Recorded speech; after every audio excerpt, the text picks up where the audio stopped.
You might wonder why I have half a beard, so maybe I'll clear that up. Somebody told me once that unless I explain the half a beard, they keep on focusing for the whole time about why this is happening, so I'll put it aside. So many years ago I was badly burned. 70% of my body was covered with scars, including the right side of my face. So it looks sort of symmetrical, but it's just how the injury happened, and this side just don't have hair. Because of my injury, to a large degree, I was always interested in health.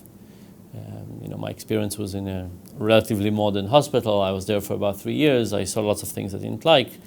But this idea of what are we doing in health, and where we are and where we could be, and what the gap is, what are the kind of things that we do to ourselves.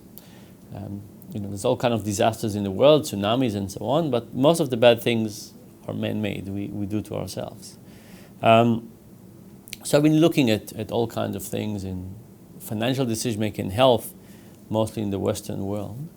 And when I got connected with the Joep Lange Institute originally, it basically opened the door to look at related problems in other parts of the world, particularly in Africa.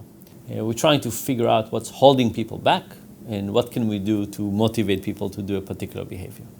Right? So we can take any kind of behavior. Why don't people vaccinate? We can ask what's holding people back. Maybe the doctor is too far, maybe they're afraid, maybe they read something in the paper that made them suspicious.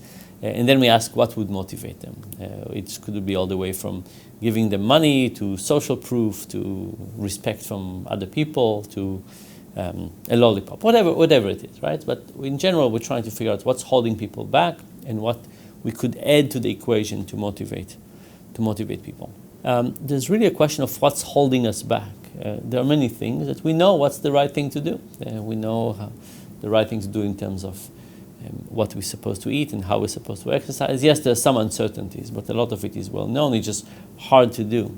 And of course, what it means hard to do is different in Africa, where hard to do might be hard to get access or hard to reach a place. So you have to give up water today in order to see a doctor. So it's been very good to work with an organization that has a lot of knowledge about what's happening on the ground, has a lot of ability to execute experiments. In the Western world, we know how to run experiments, but when you come to Africa, you need a whole infrastructure.